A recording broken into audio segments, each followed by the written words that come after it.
siang, salam sejahtera untuk kita semua. Perkenalkan, nama Hieronymus Dahman SAG. Saat ini saya sebagai mahasiswa PPG dalam jabatan gelombang 2 tahun 2023 LPTK Sekolah Tinggi Katolik Santo Yakobus Merauke. Nomor induk mahasiswa 238 690 505 99. Saat ini saya akan melaksanakan uji kinerja praktek pembelajaran di SMA Negeri 2 Satar Mese Langke Majok, Desa Nau, Kecamatan Satar Mese Utara, Kabupaten Manggarai, Provinsi Nusa Tenggara Timur. Pada hari ini, Jumat 1 Desember 2023, materi bersikap kritis dan bertanggung jawab terhadap pengaruh media massa. Selamat siang anak-anak. Apa kabar hari ini? Baik. Apakah kalian masih semangat? Masih. Apakah kalian siap untuk mengikuti pelajaran hari ini? Siap. Terima kasih. Baik, seperti biasanya kita awali kegiatan pembelajaran kita hari ini dengan berdoa. Saya minta seseorang untuk memimpin kita dalam doa. Kita semua diajak untuk berdiri. Teman-teman dan Pak Guru, marilah kita siapkan hati yang pantas untuk berdoa. Dalam nama Bapa, ya Allah, puji dan syukur kami haturkan kepada-Mu, Pengantara kami yang hidup dan berkuasa, Allah sepanjang segala masa. Amin. Selanjutnya, Bapak Guru akan mengecek kehadiran dari adik-adik. Apakah semuanya hadir? Terima kasih. Hari ini kita akan membicarakan tentang materi bersikap kritis dan bertanggung jawab terhadap pengaruh media massa.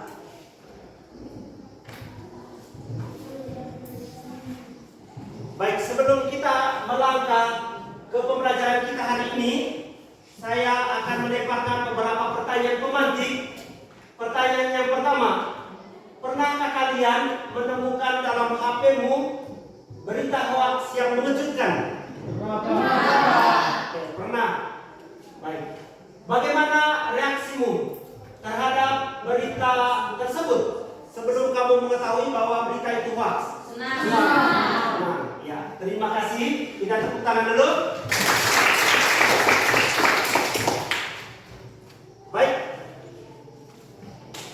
Adapun capaian pembelajaran yang kita capai adalah peserta didik mampu memahami dirinya sebagai pribadi yang unik, setara antara laki-laki dan perempuan, serta memiliki kesetaraan sebagai citra Allah, memiliki suara hati, sehingga mampu bersikap kritis dan bertanggung jawab terhadap pengaruh media massa, ideologi, dan gaya hidup yang berkembang saat ini. Saya minta satu orang untuk membacakan tujuan pembelajarannya. Peserta didik mampu memahami ajaran Katolik tentang sikap kritis dan bertanggung jawab terhadap pengaruh media massa dan mampu bersyukur kepada Allah atas kemampuan bersikap kritis terhadap perkembangan media massa. Kita berdiri, kita menyanyi bersama lagu di desa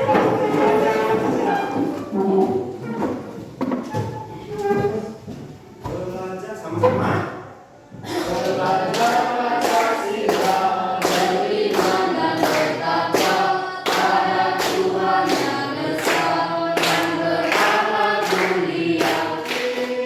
Oke, terima kasih. Silakan duduk. Baik, kita lanjut ke langkah yang pertama dari pembelajaran kita hari ini, yaitu mendalami pengalaman hidup sehari-hari berkaitan dengan penyebaran berita hoax dalam masyarakat. Akan langsung disebarkan. Selain itu, banyak remaja yang malas salah satu produk makanan ringan di SMK Negeri 12 Jakarta, Palembang dan Medan, dengan target minimal 100.000 pelajar. Terima kasih kepada Adik Surya yang telah membacakan sebuah kisah tentang remaja tentang jadi penyebar berita hoax. Apakah ceritanya sudah paham? Sudah. Baik, terima kasih. Baik, untuk mendalami cerita ini, berikut ini Bapak Guru akan memberikan beberapa pertanyaan penuntun untuk kita jawab bersama-sama. Pertanyaan yang pertama, menurut kalian, mengapa kaum remaja mudah untuk dipengaruhi dan menyebarkan hoax? Yang tahu silakan angkat tangan. Ya, silakan. Karena kaum remaja memiliki rasa ingin tahu yang tinggi. Oke, terima kasih. Kita tepuk tangan dulu. Ada lagi yang bisa menjawab? Ya, silakan. Karena adanya rasa penasaran. Karena adanya rasa penasaran. Kita beri tepuk tangan dulu. Baik, terima kasih untuk jawaban dari teman-teman. Kita masuk ke pertanyaan yang kedua. Apa dampak berita hoax dalam kehidupan sosial? Ya, silakan. Dapat menimbulkan opini negatif. Dapat menimbulkan opini negatif. Ya, kita tepuk tangan dulu untuk pertanyaan ini. Ada lagi yang bisa menjawab? Ya, silakan. Nanti. Dapat memecah belah masyarakat. Dapat memecah belah masyarakat. Iya, tepuk tangan dulu. Baik, terima kasih. Kita masuk ke pertanyaan yang ketiga. Carilah contoh berita hoax yang beredar dalam masyarakat kita akhir-akhir ini. Ya, ada berita hoax yang beredar di tengah masyarakat akhir-akhir ini? Ya. Ada. Bisa kalian memberikan contohnya? Silakan. Hoax penculikan anak. Hoax penculikan anak. Iya, terima kasih. Ada lagi? Sudah? Hoax mendapatkan hadiah uang sebesar 75 juta rupiah. Iya, hoax mendapatkan uang sebesar 75 juta rupiah. Ada lagi yang bisa menjawab? Ya, silakan. Kera mencuri anak babi. Kera mencuri anak babi. Oke, terima kasih. Kita beri tepuk tangan. Baik, pertanyaan yang berikut. Upaya apa saja yang dapat kita lakukan untuk menangkal hoax? Ya, silakan Adik. Mencari sumber informasi. Mencari sumber informasi. Ada lagi? Silakan. Baca dulu beritanya. Ada lagi yang bisa menjawab? Kenali ciri-ciri berita hoaxnya. Kenali dulu ciri-ciri berita hoax. Ya, kita tepuk tangan dulu untuk teman-teman yang sudah menjawab. Baik, kita lanjut ke pertanyaan yang berikut. Bagaimana pengalaman kalian tentang hoax? Entah sebagai penerima atau penyebar hoax. Ya, mungkin bisa. Ya, silakan Surya. Pengalaman saya waktu tentang berita hoax yang pertama itu saat saya mendapatkan berita tentang mendapatkan uang tunai sebesar 75 juta rupiah, saya merasa sangat senang. Tetapi setelah saya memberitahukan kepada orang tua saya, dia mengatakan kalau itu adalah berita hoax. Jadi saya Oke, terima kasih kepada adik Surya yang sudah berpengalaman tentang berita hoax. Dia punya pengalaman itu pernah mendapatkan notifikasi SMS bahwa dia mendapatkan uang sebesar 75 juta. Ternyata ketika dicari tahu, hal itu adalah hoax. Tepuk tangan dulu untuk teman-teman yang sudah. Baik, setelah teman-teman menjawab beberapa pertanyaan penuntun, berikut ini saya akan bagikan teman-teman ke dalam 5 kelompok.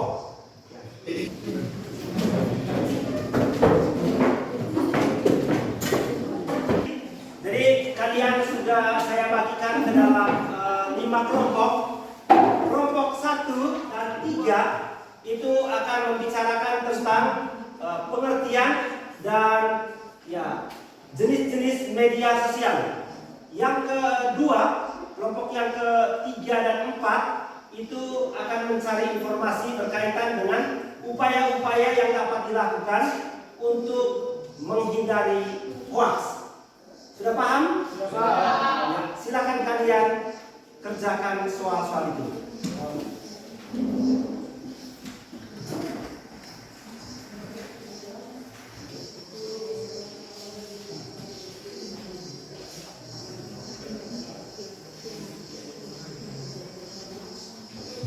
Sudah selesai?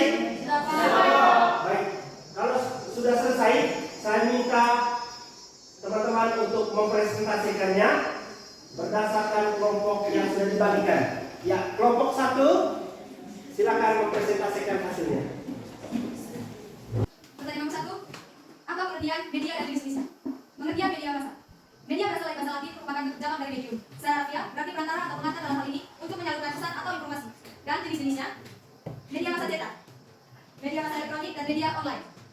Pertanyaan kedua, dampak dari penggunaan media massa.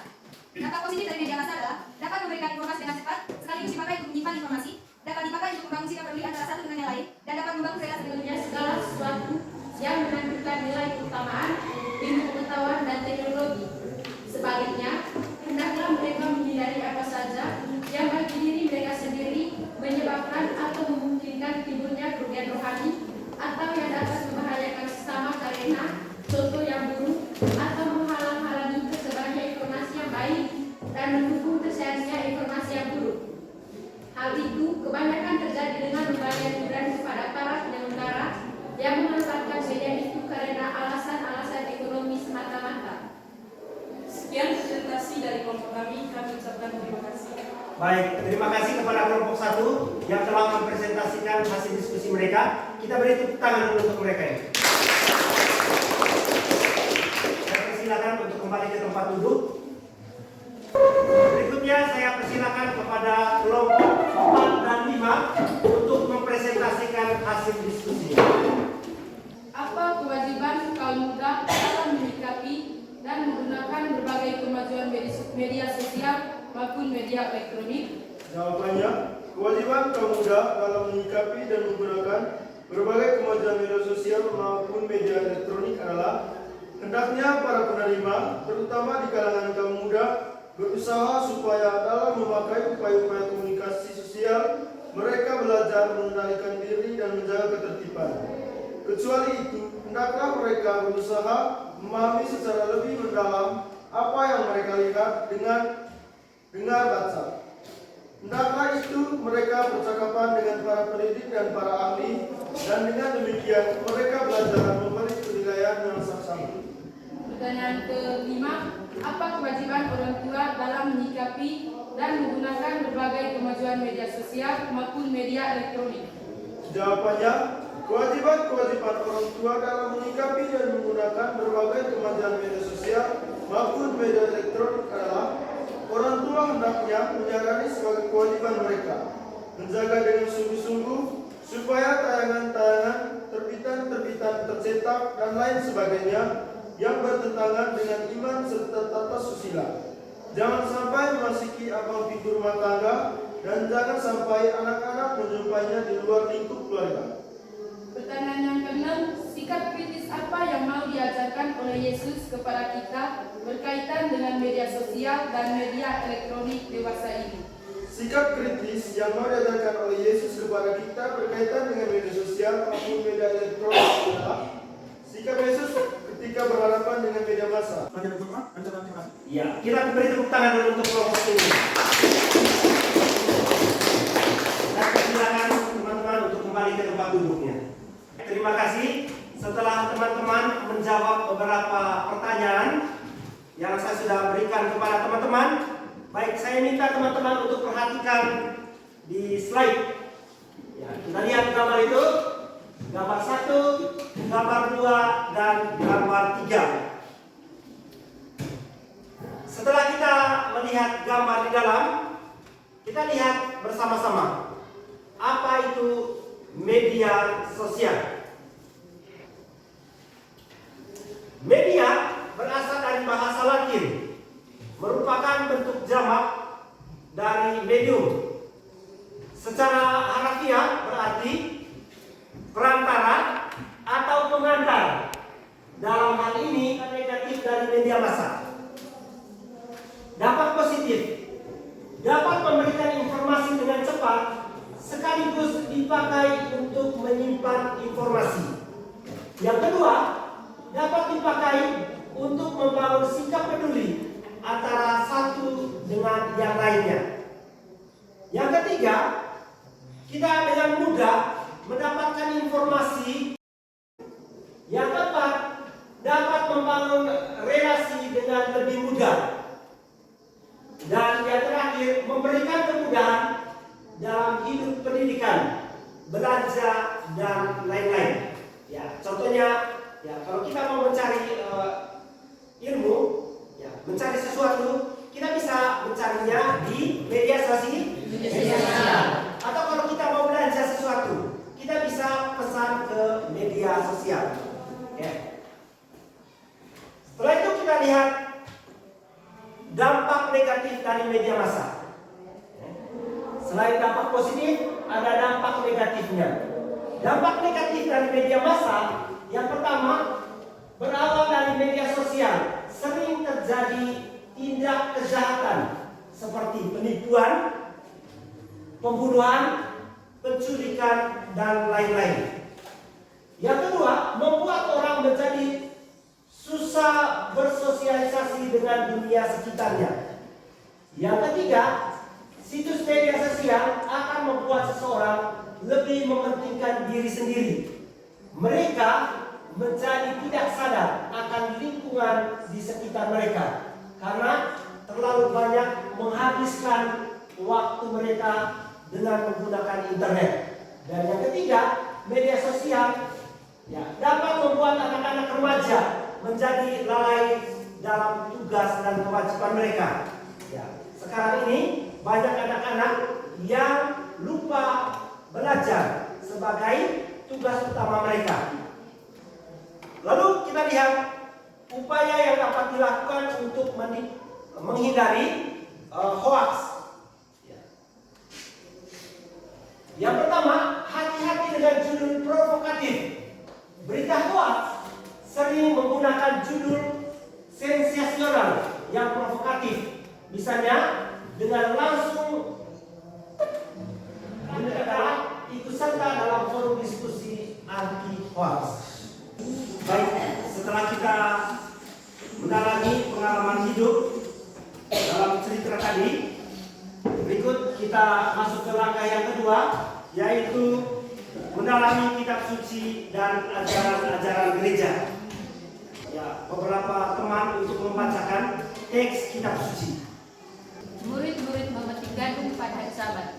Markus bab 2 ayat 3 sampai 8. Pada suatu kali pada hari Sabat, Yesus berjalan di ladang gandum, dan sementara berjalan, murid-muridnya memetik bulir gandum. Dengan membayar iuran pada para penyuluh Taurat yang memanfaatkan media itu karena alasan-alasan ekonomi semata-mata.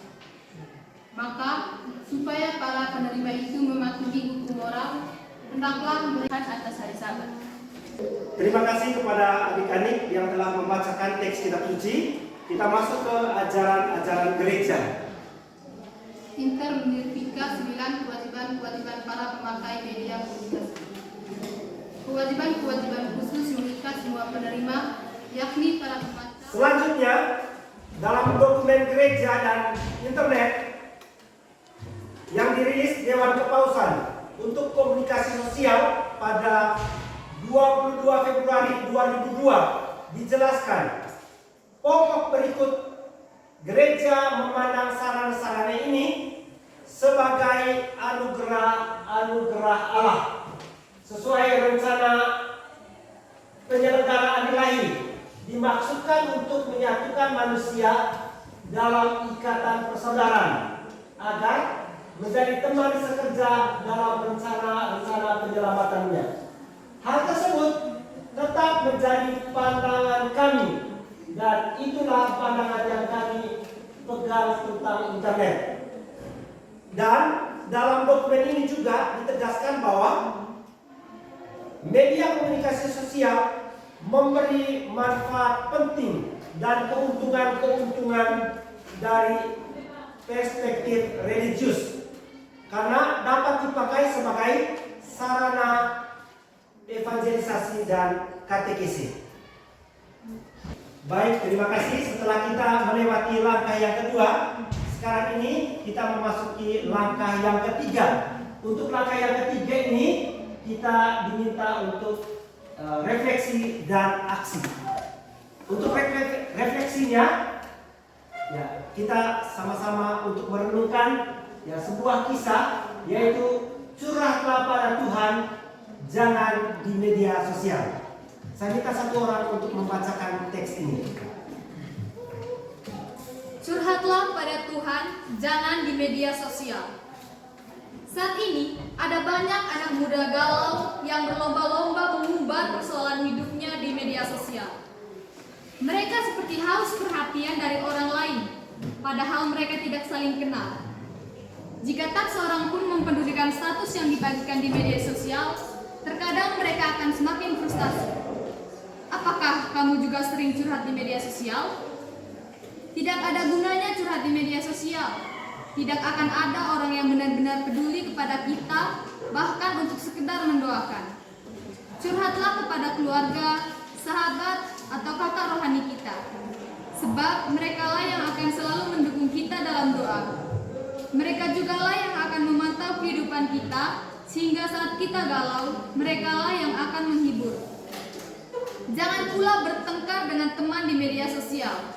Komentar orang-orang yang tidak mengenal dan yang tidak mengetahui persoalannya hanya akan memperkeruh keadaan. Jika ada masalah dengan teman, lebih baik segera diselesaikan dengan bertatap muka. Kasihilah temanmu, sebab di dalam kasih tidak ada permusuhan. Jika kita mempunyai beban yang tidak ingin seorang pun tahu, katakanlah hanya kepada Tuhan melalui doa. Tuhan tidak ada di media sosial. Tuhan hanya dapat kita temui ketika kita menyerukan namanya dalam doa. Jangan mempermalukan diri sendiri dengan curhat di media sosial. Ketika jiwaku letih lesu di dalam aku, teringatlah aku kepada Tuhan, dan sampailah doaku kepadamu ke dalam bait-Mu yang kudus. Baik, terima kasih kepada Adik Karinda yang telah membacakan sebuah kisah tentang curhatlah pada Tuhan, jangan di media sosial. Baik, kesempatan berikutnya saya persilakan teman-teman untuk merefleksikan diri berkaitan dengan cerita ini.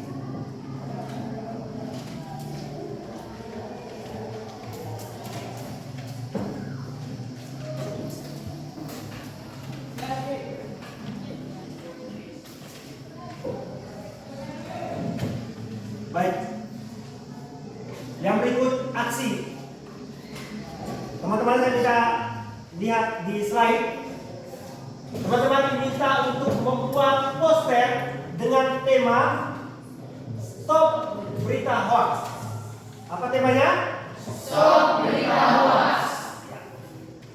Teman-teman diminta untuk membuat tema ini dengan poster. Teman-teman diminta untuk membuat poster dengan tema Stop Berita Hoax semenarik mungkin dan menempelkannya di papan pengumuman. Kalau bisa, kalian bisa upload di media sosial, entahkah di Facebook, Instagram, dan lain-lain. Bisa? Bisa.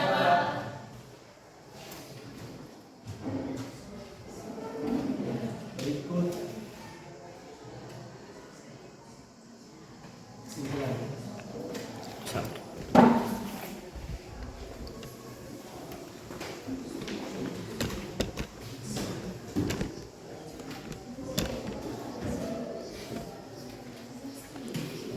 Baik, setelah kita membuat refleksi dan aksi dari materi yang kita pelajari hari ini, berikut ini saya akan memberikan kesimpulan dari materi tentang bersikap kritis dan bertanggung jawab terhadap pengaruh media massa.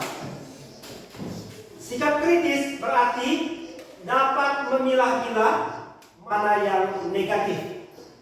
Jadi kita dituntut untuk bersikap kritis atas segala tawaran yang ada dan informasi yang kita peroleh. Bersikap kritis tidak berarti menolak mentah-mentah tentang media, melainkan kita coba menyaringnya dan mampu mempertanggungjawabkannya apa yang kita pilih dan kita percaya. Sikap kritis mengandaikan kedewasaan kita dalam berpikir, mampu mempertimbangkan baik buruk sesuatu hal, selektif, dan mampu membuat skala prioritas dalam menentukan pilihan-pilihan hidup. Dengan demikian, kita akan menempatkan media massa pada tempat yang semestinya bagi perkembangan diri kita.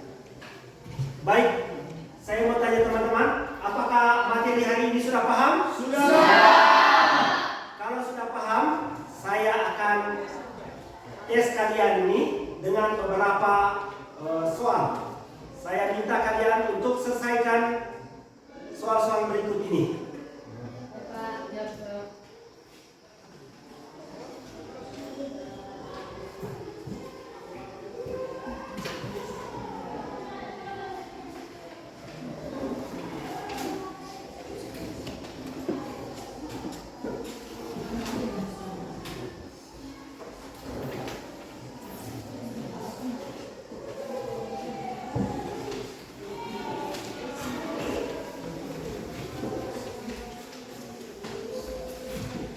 Sudah selesai?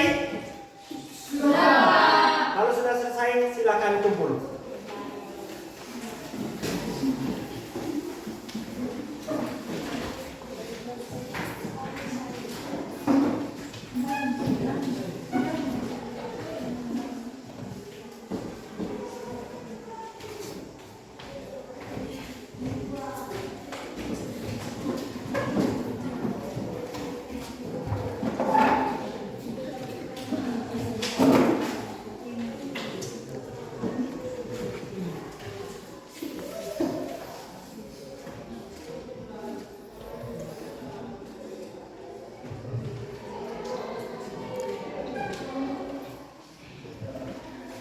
Baik, dengan demikian kegiatan pembelajaran kita hari ini sudah selesai.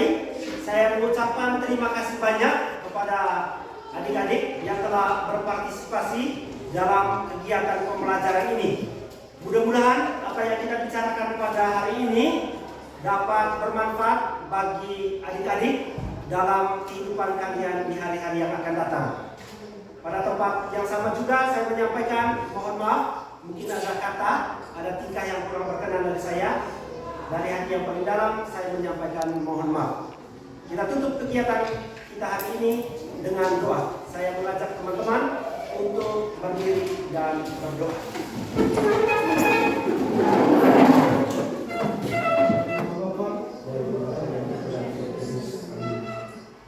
Allah Hakim yang adil. Untuk pemimpin bidua, menurut lagu jangan menyusahkan, masuk asal menyuruh. Kami bersyukur kepada Allah.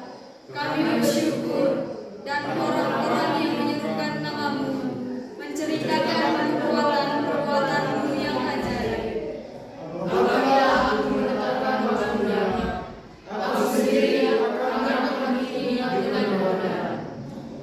Bumi hancur dan semua penduduknya, tetapi akulah yang mengokohkan tiang-tiangnya.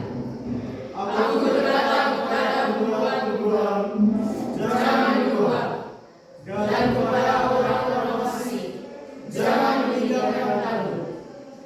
Jangan mengangkat tanganmu tinggi-tinggi, jangan berbicara dengan bertegang leher. Sebab bukan dari timur atau dari barat, dan bukan daripada urut, dan hanya meninggal itu. Tetapi Allah adalah hakim, direndahkannya yang satu-satu dan ditinggikannya yang lain. Sebab sebuah piala ada di tangan Tuhan, berisi lalu berbunyi, penuh dalam bumbu.